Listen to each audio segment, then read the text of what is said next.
Hello dear students, welcome in ASC starter. Dear student, जैसा कि आप जानते हैं कि आपका साइंस का एग्ज़ाम है, तो उसी के रिगार्डिंग कुछ टिप्स मैं आपसे शेयर करने जा रहा हूं जो आपके एग्ज़ाम में काफ़ी हेल्पफुल होंगी। और कुछ टॉपिक्स यहाँ मैं आपसे शेयर कर रहा हूँ और आप उन्हें देख लीजिए कि क्या वो आपको अच्छे से आते हैं या नहीं आते हैं। देखिए, यहाँ पर ये बोला गया था कि आपने जो इम्पोर्टेंट क्वेश्चन है और जो अपने नोट्स बनाए उसकी प्रैक्टिस आपको सफिशिएंट होनी चाहिए, ठीक है। और जो चैप्टर 8 और 9 है उसके लेवल डायग्राम अच्छे से आप करिए, ठीक है। चैप्टर नंबर 4 में डॉट स्ट्रक्चर की बात की गई है, यानी कि आपका जो देखते हैं ना मीथेन है, फिर आपका इथेन है, ठीक है, मतलब सिंगल बॉन्ड, फिर डबल बॉन्ड, ट्रिपल बॉन्ड, ठीक है। जैसे आपसे बोलेगा सिंगल बॉन्ड का हाइड्रोजन का बनाओ, तो आप क्या करेंगे, एच इस तरीके से करेंगे, है ना। तो ये सिंगल बॉन्ड का बन गया आपका, है ना। आपसे डबल बॉन्ड का पूछ लेगा ऑक्सीजन का, ठीक है, तो ओ में कितने होते हैं, 6 होते हैं,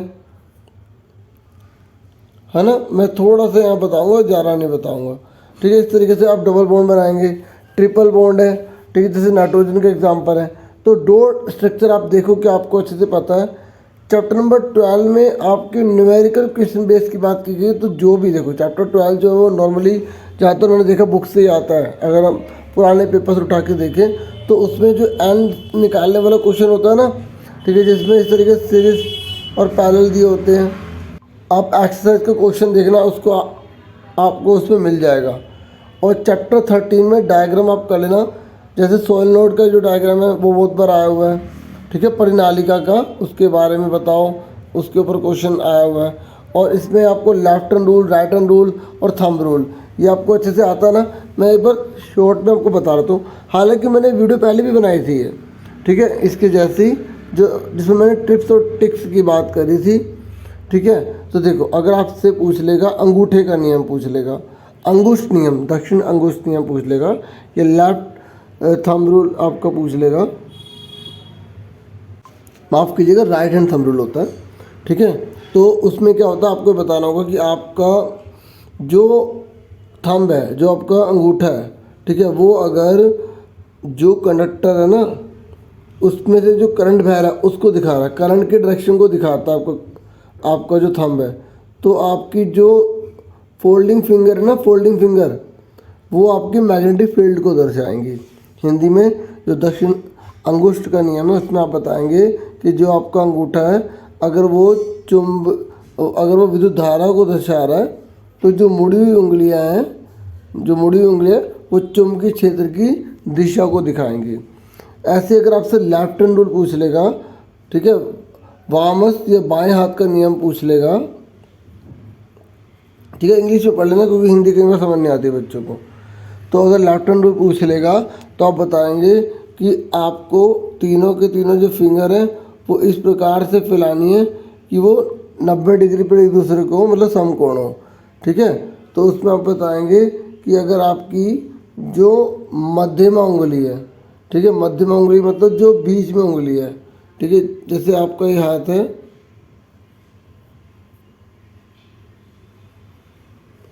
ठीक है, तो ये वाली उंगली की बात कर रहे हैं। तो ये वाली उंगली अगर आपकी विद्युत धारा को दर्शाती है और ये वाली उंगली आपकी चुंबकीय क्षेत्र को दर्शाती है, ठीक है, किसको दिखाती है, मैग्नेटिक फील्ड को, तो ये अंगूठा जो है गति को, बल को दर्शाएगा, ठीक है, ये बल को दर्शाएगा। ये लिखना है आपको सबसे पहले, ठीक है। अब इंग्लिश में थोड़ा सुन लो कि ये जो आपकी, आप पहले इंडेक्स फिंगर बता सकते हो, कोई दिक्कत नहीं है। इंडेक्स फिंगर जो है वो आपके मैग्नेटिक फील्ड को दर्शाती है, मिडिल फिंगर जो है आपके करंट को शो करती है, तो ये जो थंब है आपका फोर्स को शो करेगा, ठीक है, ये है। और राइट हैंड रूल में क्या होता है, राइट हैंड रूल में आप भी बता देंगे, ठीक है, राइट हैंड रूल में आप बता देंगे, एक मिनट, तो राइट हैंड रूल में आप बता देंगे कि सबसे पहले आप थंब का बताओ कि ये आपका मोशन को दर्शा रहा है, ये आपका, मतलब इसमें ऊपर से नीचे चलो, ये आपका मैग्नेटिक फील्ड को दर्शा रहा है, तो ये आपको इंड्यूस करंट को दर्शाएगी, ठीक है। मतलब जो थंब है ना, अंगूठा, पहले इंग्लिश हिंदी में सुन लो, जो अंगूठा नहीं, ये जो अंगूठा है, ये अंगूठा जो है आपके किसको दर्शा रहा है, अंगूठा आपका जो है वो गति को दर्शा रहा है, मतलब बल को दर्शा रहा है, मोशन को दर्शा रहा है। और ये जो है ना आपको, ये ये जो है आपका जो आपकी इंडेक्स फिंगर है, मतलब आपकी जो तर्जनी उंगली है, ठीक है, वो आपकी किसको दर्शा रही है, चुंबकीय क्षेत्र को दर्शा रही है।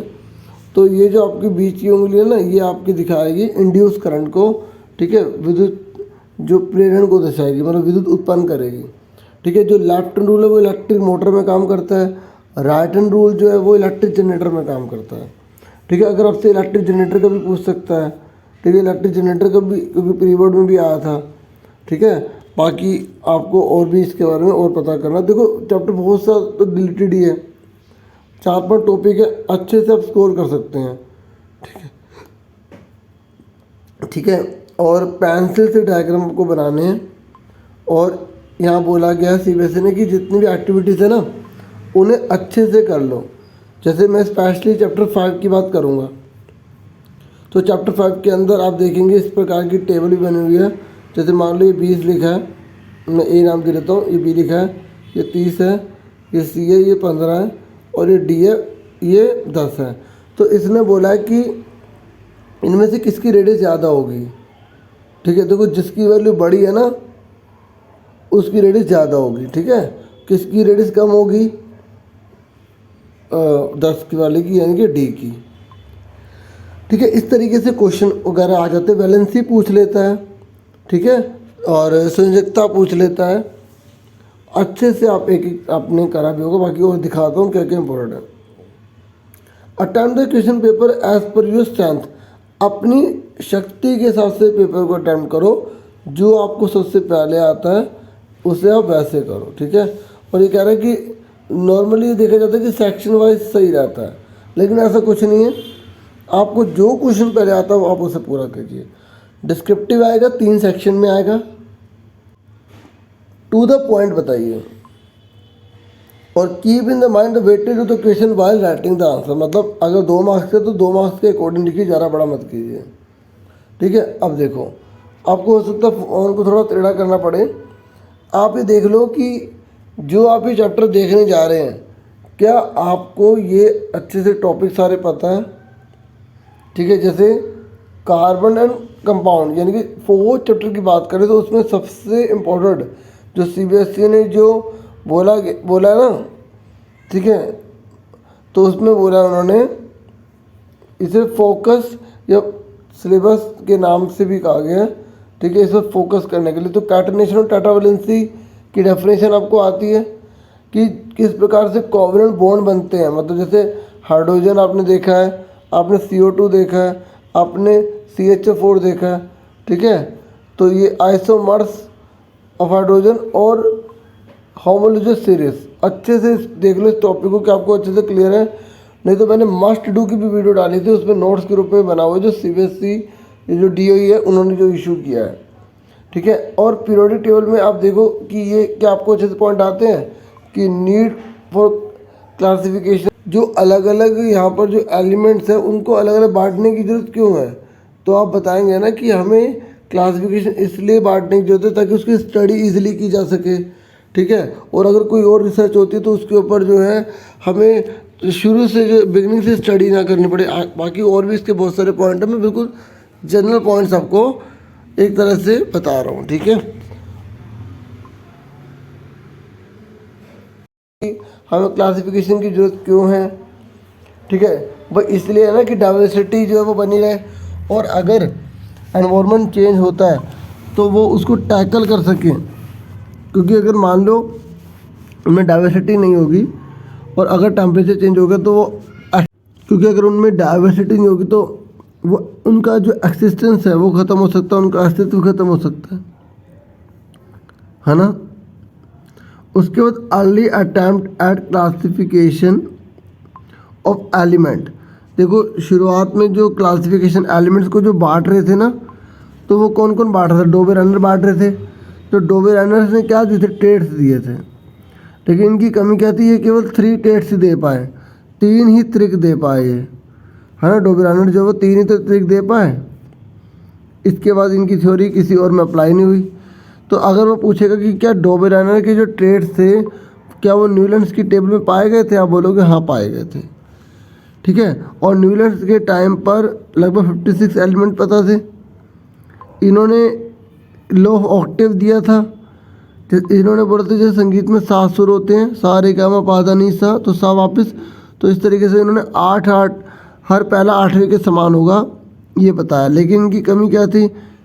पहली ये कि इनकी जो थ्योरी थी वो केवल लाइट एलिमेंट, या हम कह सकते हैं कि जो लाइट जो मेटल या नो मेटल जो थे ना, उन्हीं तक जो है इनकी थ्योरी सही रह पाई।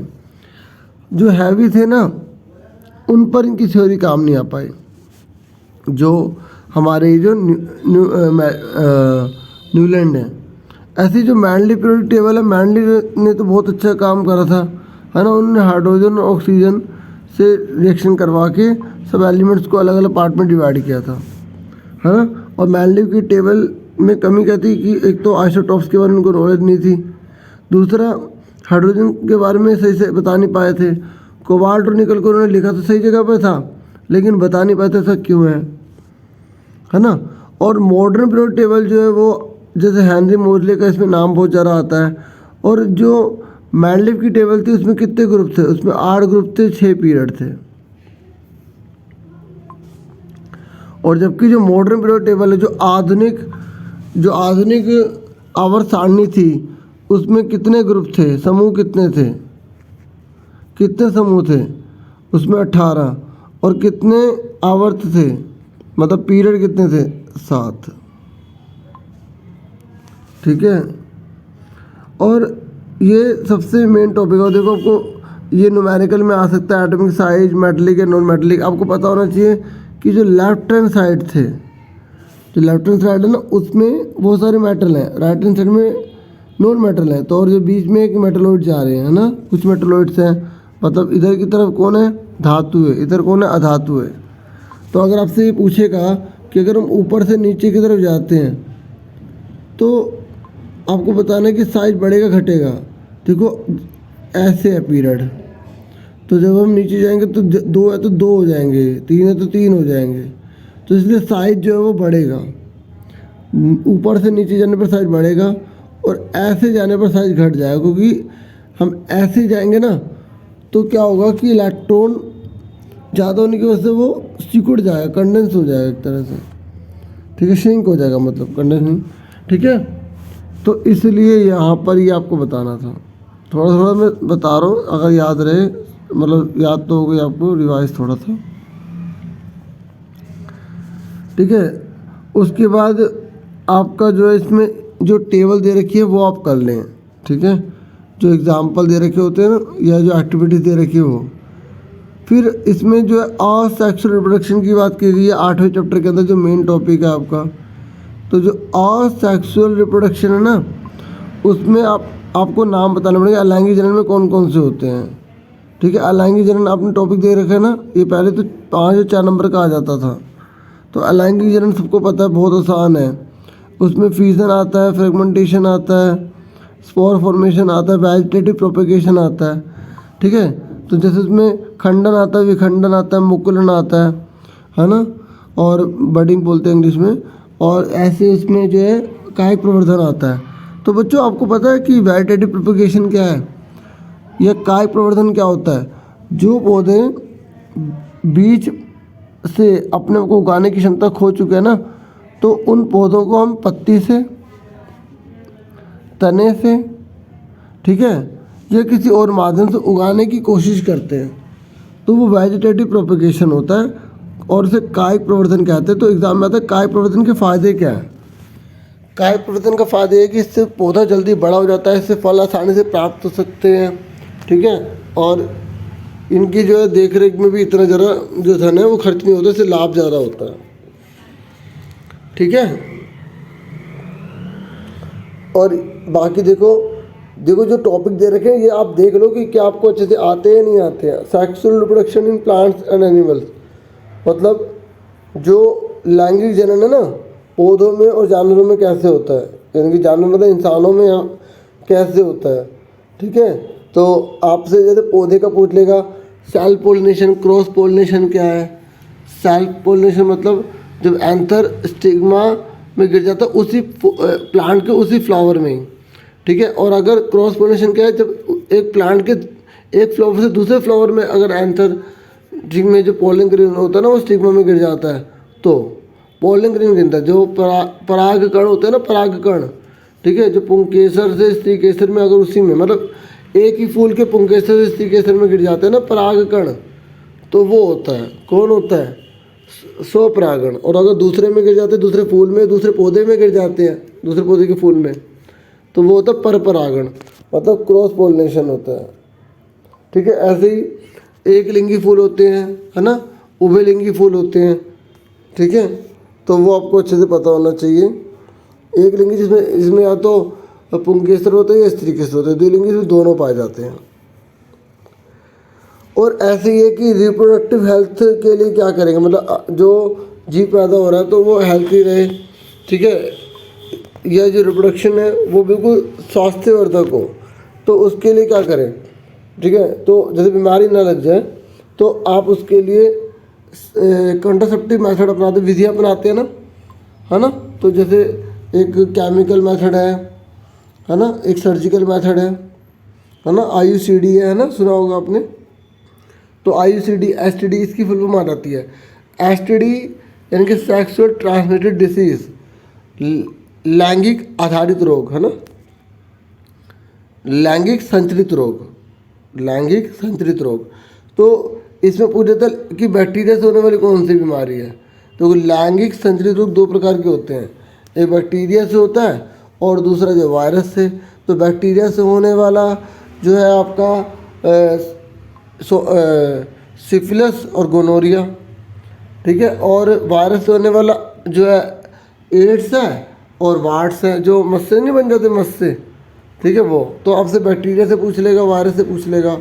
ठीक है, और बाकी आपको ये तो पता है कि कौन कौन से मेथड अपनाते हैं, सर्जिकल में क्या करते हैं, फिजिकल में क्या करते हैं। ठीक है, उसके बाद देखो यहाँ पर बोल रहे डायग्राम की प्रैक्टिस जरूर कर लेना, उसके पार्ट्स वगैरह।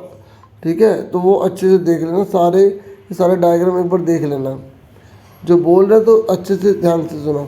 फिर हेरिडिटी और वेरिएशन के बारे में, तो वेरिएशन के बारे में तो आपको पहले बता चुका हूँ कि वेरिएशन जो होता है वो क्यों इम्पोर्टेंट होता है। और यहाँ पर जो मैंने क्लासिफिकेशन का बताया,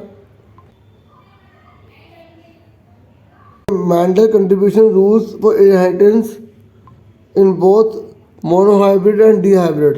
देखो मोनोहाइब्रिड मतलब होता है एकल, मतलब इसमें क्या होता है कि केवल एक गुण को ले जाता है। जैसे जो मेंडल है ना, उन्होंने क्या करा था, उन्होंने एक लंबा पौधा लिया था बड़ा टी और एक छोटा पौधा लिया था।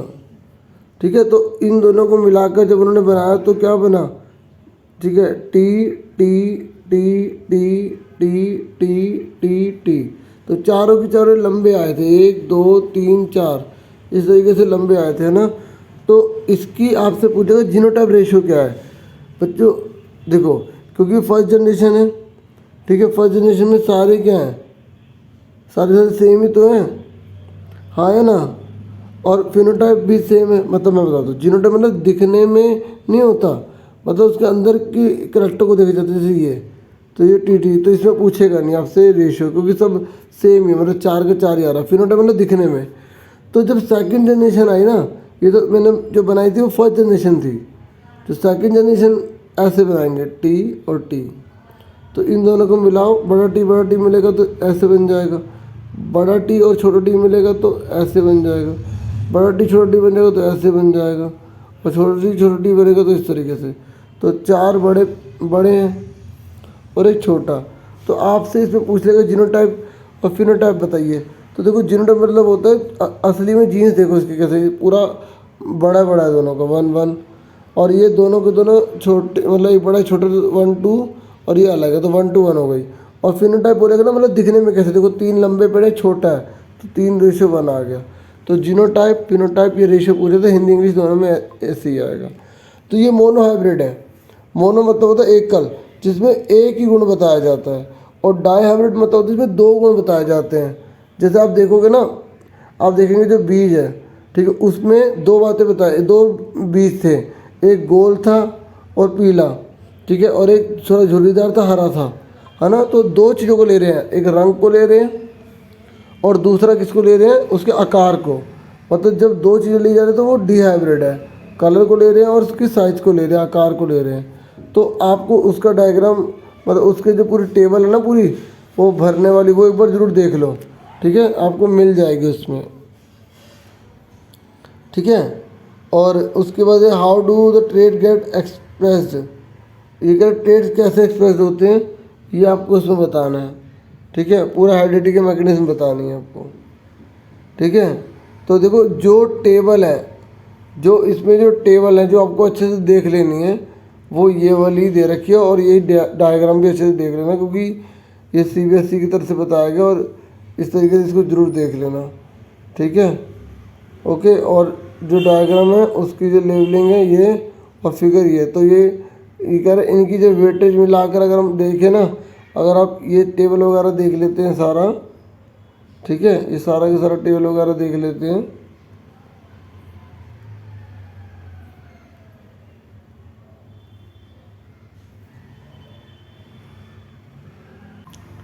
तो आपको काफ़ी बेनिफिट होता है, ठीक है। और देखो यहाँ बता रखा है कि इनकी जो वेटेज है ना, इनकी जो वेटेज है,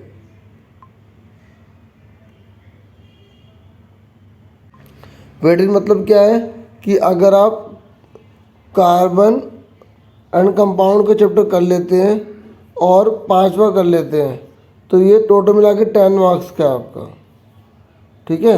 और आप 8 और 9 कर लेते हैं तो ये मिला के आपको 13 मार्क्स का है, ठीक है, टोटल करके।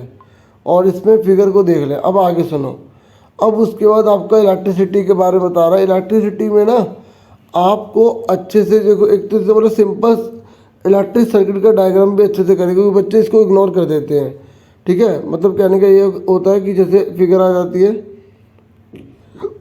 की बनी होती है, इधर माइनस है इधर प्लस होता है, यहाँ पे बैटरी बनी होती है, फिर इस तरीके से यहाँ पे एमीटर लगा होता है और ये बल्ब लगा होता है। तो वो बोल देता है कि इसमें ना गलती बताओ क्या है, ठीक है। तो जैसे मान लो यूँ दिखा देगा तो आप बताएंगे कि देखो जिधर माइनस होता है उसके अपोजिट में करंट फ्लो होता है, यानी कि ऐसे करंट फ्लो होगा, ठीक है। तो ये करंट ऐसे जाएगा। तो इस तरीके से जो आपको डायग्राम है ना सिंपल इलेक्ट्रिक सर्किट, उससे अच्छे से देख लो, ठीक है। और इन सब की आप ऐसे यूनिट देख लो। मैं जो है अभी आप देखेंगे पोस्ट पर, तो आपको पोस्ट पर लगी हुई मिलेगी। मैंने इन सब की ऐसे यूनिट की एक फ़ोटो, 2 फोटो एक साथ लगा दिए, ठीक है। पेज जैसे होता है ना उसको पलट देना, फिर दूसरा लगा देना, ठीक है। और ओम्स का लॉ और ग्राफ ये अच्छे से कर लो। 12 चैप्टर जो है वो बुक से आता है, तो चैप्टर 12 की एक्सरसाइज को क्वेश्चन देख लो, उसमें एक टेबल बनाने के लिए बोल रहा है, वो टेबल अच्छे से बना लो, ठीक है। मैं आपको रफली जो है वो टेबल बता देता हूँ। देखो जैसे मान लो ये क्वेश्चन है, यहाँ पे ले लिया, यहाँ पे लिखा 1, ये लिखा 2, ये लिखा 3, ये लिखा 4, ये लिखा 5, ठीक है। और अगर कुछ समझ नहीं आ रहा, ठीक है, तो आवाज़ समझ में आ रही होगी, 0.5, 1, 1.5, 2, 2.5 अभी दे रखा है, ठीक है। और यहाँ पर लिखा हुआ है V, ये लिखा हुआ I। तो इसने बोला कि इसका डायग्राम बनाइए, तो आप ये V ऊपर, ये I नीचे, ठीक है। यहाँ पर इस तरीके से कर देंगे, जो ये वाला नंबर है वो यहाँ आ जाएगा, ये वाला नंबर यहाँ आ जाएगा, ठीक है। और आप देखेंगे स्ट्रेट लाइन बनेगी, फिर आपसे पूछेगा रेजिस्टेंस निकालिए, तो V को I से भाग कर दो। V कितना दे रखा आपका 1 और I कितना 0.5।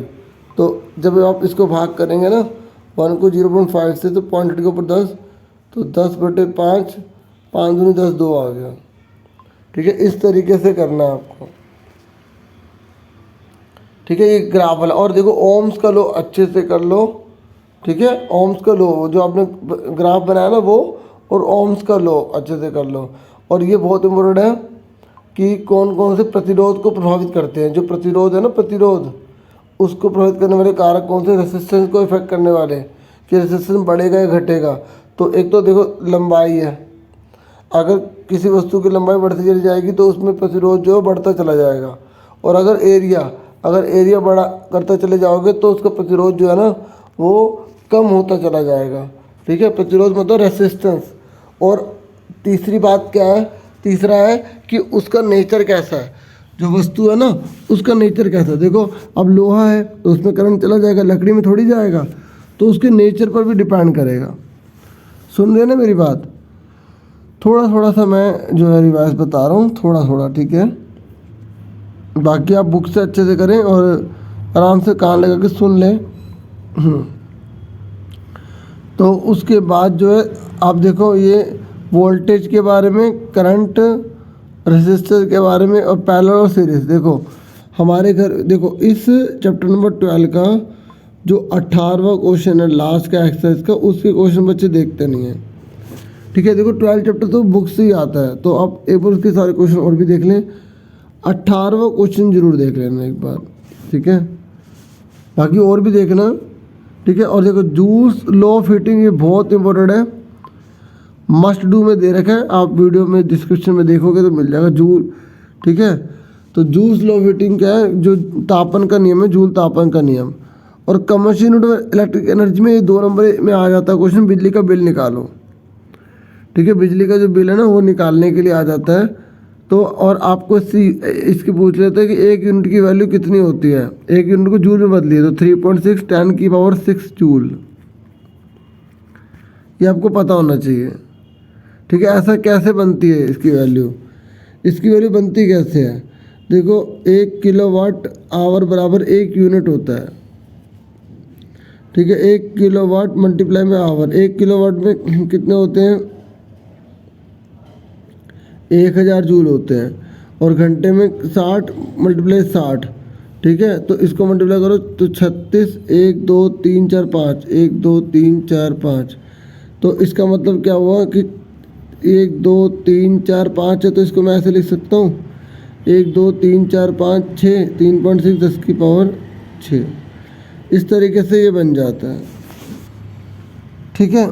और 13 चैप्टर पर आ जाओ। 13 चैप्टर में एक तो जो फील्ड लाइन्स हैं बार मैग्नेट की, जो चुंबक होती है, बोल सकता है कि उसको बना के दिखाओ, क्योंकि बच्चे सोचते हैं इसको कैसे बनाएं, वही इस तरीके से, किस तरीके से लाइनें वगैरह जारी होती है, आप आराम से ये पूरा बना सकते हैं, ठीक है। और मैग्नेटिक फील्ड देखो, जो स्ट्रेट लाइन में कैसे जाता है, और अगर वो चीज़ मुड़ जाती है तो उसमें कैसे जाता है, ठीक है। ये बहुत इंपॉर्टेंट टॉपिक है जो सीबीएसई ने दिया। सोलेनोइड के बारे में आपको पता है ना, प्रणाली का, जब तांबे की इस तरीके से हम शेप बना देते हैं सिलेंड्रिकल, तो वो सोलेनोइड कहलाता है ना। फ्लेमिंग का राइट हैंड रूल मैंने आपको शुरू में थोड़ा सा बताया था। गैलोमीटर पे बच्चे हमेशा इग्नोर कर देते हैं, गैलोमीटर जरूर कर लो बच्चों। गैलोमीटर जो होता है वो इलेक्ट्रिक जो करंट है ना, ठीक है, उसके परिपथ को बताता है, ठीक है। जो विद्युत धारा उसके परिपथ को बताता है, उसके रास्ते को बताता है कहाँ जा रहा है। तो आपने देखोगे राइट हैंड रूल में जो करंट को पैदा करने वाला होता है ना, तो इंड्यूस करंट, तो किस तरीके से अगर हम उसको लेकर पास में जाते हैं, क्योंकि मैग्नेटिक फील्ड पावर चेंज होता रहता है तो करंट पैदा हो सकता है, ठीक है। अगर आपसे पूछेगा कि इलेक्ट्रिक मोटर जो है उसका यूज़ कहाँ होता है, तो आप बता देना फ्रिज में होता है, कूलर के अंदर होता है, और भी बहुत सारी चीज़ों में यूज़ होता है ना electric motor. Left hand rule और राइट हैंड रूल ये अच्छे से कर लो, ये टॉपिक बताए हैं। आवर एनवायरनमेंट की बात करें तो इसमें एक तो देखो क्योटो प्रोटोकॉल आ जाता है। क्योटो प्रोटोकॉल पता है ना आपको, क्योटो प्रोटोकॉल क्या होता है, हिंदी में भी यही बोलते हैं। मतलब 1986 के अंदर, ठीक है, एक बार फिर भी आप सपोर्ट में कंफर्म कर लेना, ठीक है। बाकी 1986 के अंदर जो है जितना CFC जो है ना उत्पादित हुआ था, ठीक है, तो अब उसको और उत्पादित नहीं करना। तो 1987 के अंदर इस बारे में बहुत से देश आपस में इकट्ठे हुए, इसके ऊपर डिसीजन लिया गया, यही क्योटो प्रोटोकॉल कहलाएगा, ठीक है। मतलब ओजोन लेयर को भी हमें इसमें बचाना है, ठीक है। एक बार इसको आप बुक से जरूर कंफर्म कर लेना, ठीक है। बाकी आपको इसमें बायोटिक तो पता ही होंगे। बायोटिक मतलब जैव, और अबायोटिक मतलब अजैव, जो जिंदा होते हैं, जो जिंदा नहीं होते हैं, ठीक है। और फूड चेन, और फूड वेब पता है ना आपको क्या होता है, ठीक है। फूड चेन क्या है, मतलब इसमें क्या होता है, एक जो सीरीज है ना एनिमल्स की, या जो दूसरे को अपना भोजन बनाते हैं, ठीक है, उसी को कहा जाता है।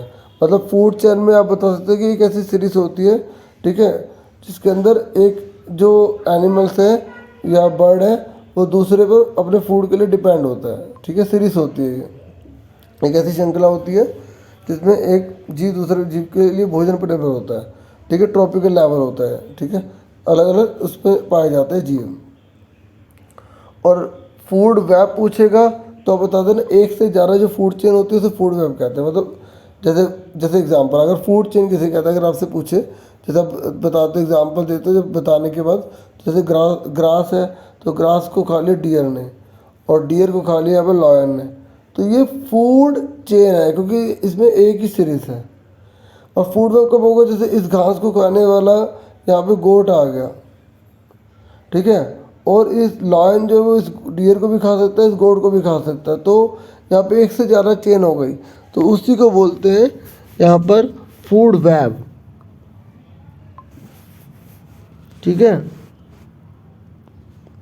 और ओजोन लेयर में डिप्लेशन क्यों हो रहा है, मतलब उसका ह्रास क्यों हो रहा है, जो ओजोन परत है ना वो क्यों घटती चली जा रही है, तो आप बता सकते हैं कि भाई बहुत बड़ी मात्रा में CFC का उत्पादन बढ़ गया है, क्लोरोफ्लोरोकार्बन का उत्पादन बढ़ गया, रेफ्रिजरेटर से निकलने वाली जो CFC होती है, ठीक है, और जो फ्रिज से निकलती है, आग बुझाने वाले जो यंत्र होते हैं, एक्सटिंग्विशर होते हैं, उनसे निकलती है, तो उससे ओजोन लेयर में क्या हो रहा है, डिप्लेशन हो रहा है, ठीक है। और ये कह रहे कूड़े का प्रबंधन कैसे करोगे, गार्बेज का मैनेजमेंट कैसे करोगे, देखो ये बहुत ज़्यादा जरूरी है क्योंकि इसके अंदर आपको बायोडिग्रेडेबल नॉन बायोडिग्रेडेबल अलग कर देना चाहिए ताकि पर्यावरण को अनुकूल बना सके।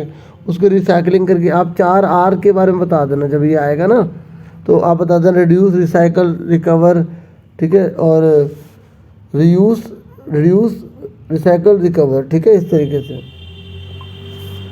तो बच्चों यही था इसके अंदर मेन, और जो फिगर बता रखे हैं इसमें आप आराम से इन्हें एक बार ज़रूर देख लेंगे, मुझे पूरा विश्वास है, ठीक है।